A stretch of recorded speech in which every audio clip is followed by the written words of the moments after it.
Hey, this is Marilyn Gigliotti. Hey, this is Brian O'Halloran. Hey, everybody. My name is Scott Schiaffo, actor best known as the Chulies Gum Guy from the film Clerks. And welcome to Clerks Minute. You're listening to Clerks Minute. And I'm not even supposed to be here today. Hi, this is Mike Zapsik from AMC's Comic Book Man, the podcast I Sell Comics, and the Ming and Mike Show. And you're listening to Clerks Minute. What's up, everybody? This is Ming Chen from AMC's Comic Book Man. You got a minute? Good, because you're listening to Clerks Minute. Hey, this is Walt Flanagan, the Lon Chaney of the 90s, and you are listening to Clerks Minute.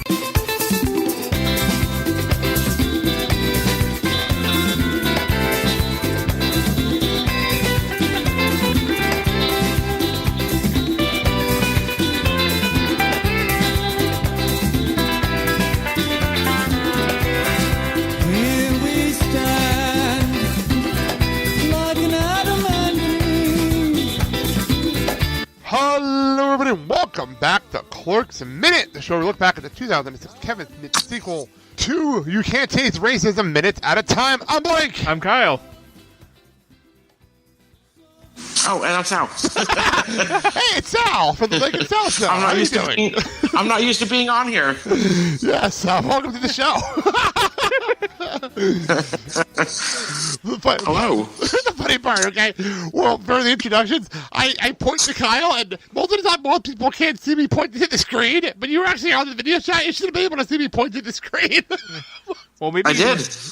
Well, maybe he thought you wanted him to pull his finger. It wasn't clicking. So, welcome to Clerks Minute. We have a tendency. Thank you. We have a tendency of bringing you on the show for like rant and shit because that's what happened last season. Yes. Mm-hmm. Yes. Mm-hmm. And this season is just weird. We're coming in at a really strange time with the movie.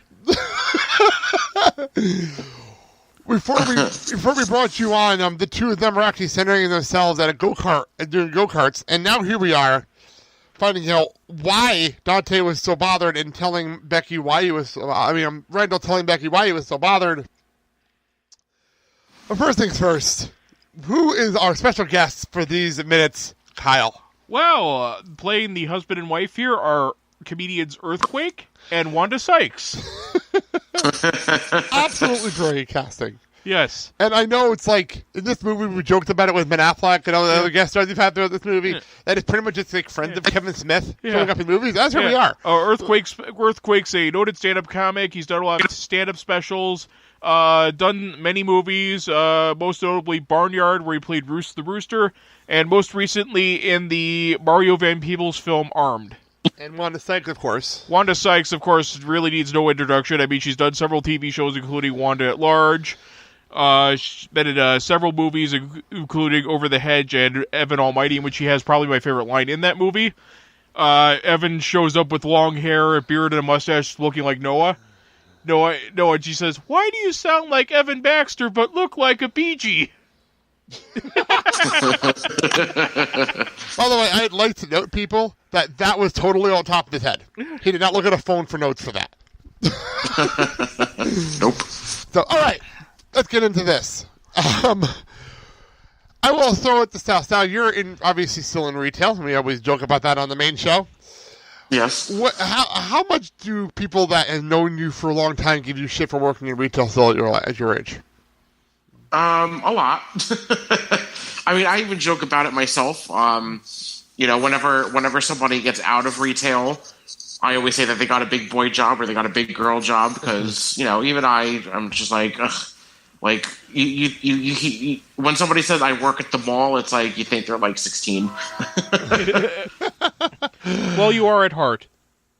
I try. He just that's true with the sense of humor. I'm 5-year-old at heart. Said by the man who's... You're not cuddling like a pony today. I'm surprised. Oh, there's a pony up here. So he's not cuddling like a pony today. This is very unlike him. Usually he brings up 2 or 3 ponies for recording, so I'm very surprised at him. There we go. Oh.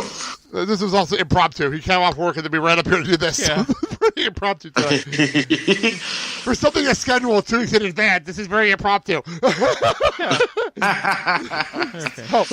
Okay. So we get into things. Before we get into Randal and his issues. Oh my God. Wanda and Earthquake are amazing in this role. I'm taking my notes and I'm writing down lines, and I'm like, really? I'm writing this down? That was said?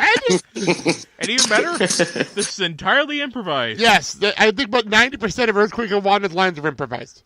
Just them having fun. Oh, really? Having fun, letting them do whatever they wanted, react to what's going on in front of them. It's sort of like The Secret with Robin Williams. Just wind him up and let him go. Pretty much. They wound these two up and let him go.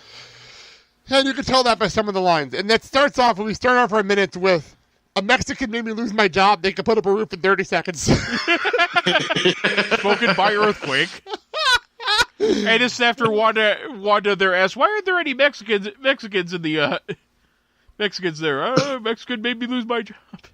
That's when we started off. It actually set the tone for what we're going to be doing for the next 2 minutes of this movie.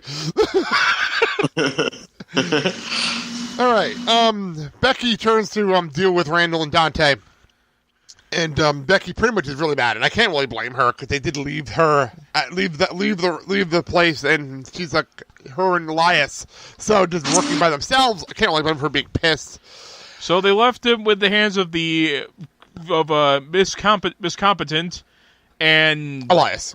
Elias. Well, yeah, that's pretty much the only way you can describe him. Yeah, Elias being Elias. I was going to say incredibly incompetent, but well, our last minute, he did burn the fries at our last minute, so. Yes. Jesus, step away from the fire before you burn us all alive. What was that, Sal?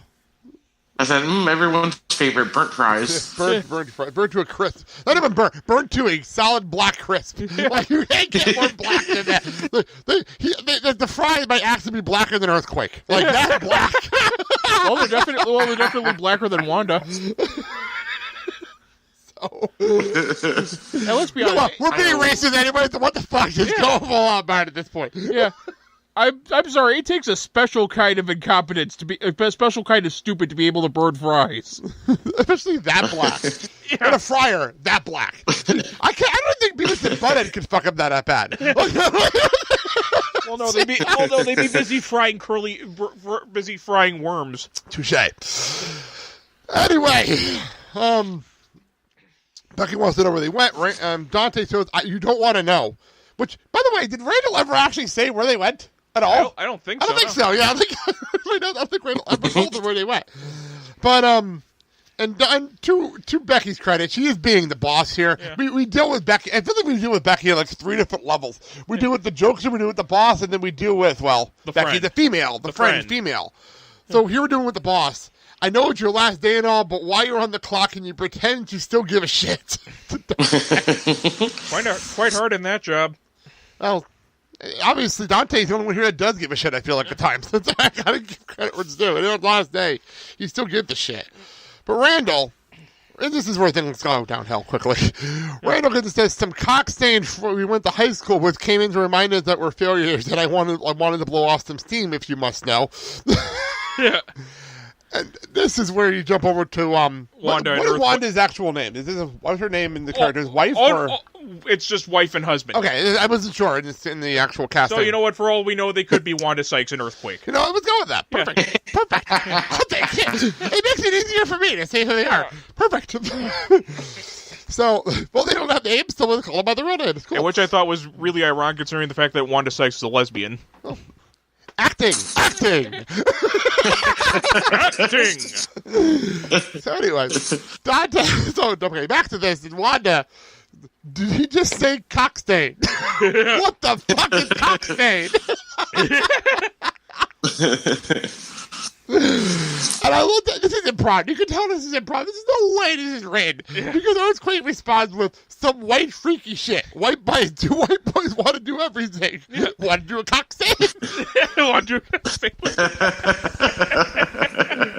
What the fuck? Like, God bless you, sir. God bless you. You can't rate that. You can't. How can you refuse? Oh, Becky actually says, because she's frustrated at Randal. She's actually frustrated with Randal, which is pretty crazy. She goes and says, Becky actually said she had to take an order from a guy that she knew that she blew after junior prom once. There's a sentence. Yeah. And then Randal says, yeah, I had to take orders from your brother, too. I've been there. Oh, really? You blew your brother after junior prom? Indeed. Wow. Quotation marks. Yes. Wow, it's gone from Clerks Minute to Jerry Springer. Incest Minute. Anyway.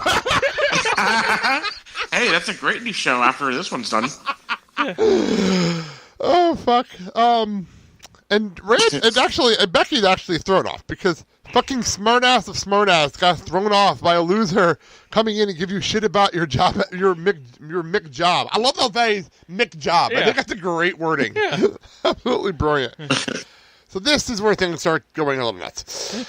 Oh, fuck him. Sooner or later, I'll do something with myself and make my mark. I feel like everyone says that at least 10 times a year. Yeah. But till then, whatever I do isn't a waste of time. It's building towards something. Oh, Wanda. Very inspirational. And yeah, you keep telling yourself that, Randall. I keep telling myself that daily. It really is inspirational, Sal. You're absolutely right. And Wanda, why don't you build toward making some fucking fries? They're coming! What's great about this is Kyle made a point while we were off here watching this back. Yeah. Her Earthquake is in shock that she cursed, and her response was, "There's no one from my church here." Yeah. To which I said she's basically one of those That was a great sit line. all week and repent on Sunday types. Yeah, you're absolutely right. There are people like that, straight up. Yeah. Oh my god, I feel like that's most of the Mount Vernon Parish Church. Just gonna say pious morons who basically swear like sailors, sin all week, and then act all godly on Sunday, and Jesus forgives them. Isn't that called high school? Isn't that how that works, though? No, it's called Congress. Oh! Wow. Say, isn't that called a Garfield High School when it comes to Sal? And on this episode of Politics Minute. I was going to say, Sal, isn't that called, isn't that another word for all this called TIGs in high school? Oh, dear God. Oh, my God, yes. Okay, I just realized it just made a reference that Kyle didn't understand. In our high school, there was a group called TIGs, and it was an anti-drugs and alcohol group. Yeah. At least that's what they said it was on the outside. On the inside, Yeah. those are the people that were always at parties and drinking and doing drugs. That was the irony of that group.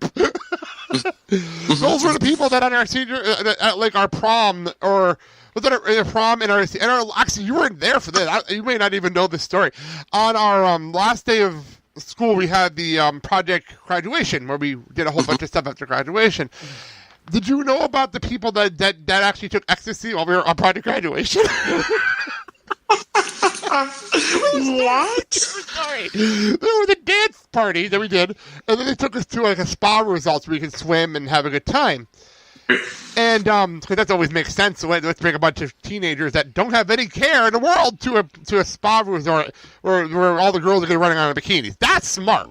But anyway, at 2 a.m, might I add. Boy, that's just like a nice recipe for about a dozen or more sexual harassment. That's called our trip to Vermont. That's a whole different problem. That's our trip to Vermont. Oh yeah, next time you go, tell Bernie Sanders he can eat me. Trust me, the trip to Vermont, a whole different problem. Anyway, so yeah, apparently during the dance, about 7 or 8 people that were on my bus that I know about, there might have been the other bus, there were 2 buses, there might have been more on the other bus, took ecstasy during the dance party part, and you can see it in their eye that they were stoned and out of it for the rest of the night. And there's pictures, and I didn't catch this at the time.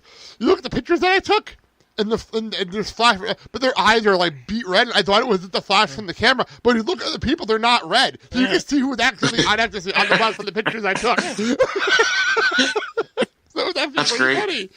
Wow. So okay, back to what we were actually getting to. You know, your class sucked. You know that? We ruined everything for everybody else. Anyway, we ruined everything for everybody else. Oh, I'll tell a quick story about my class. Speaking of Vermont, I don't think I ever brought this up on this show. Do you know about the Mr. Heddle vodka story?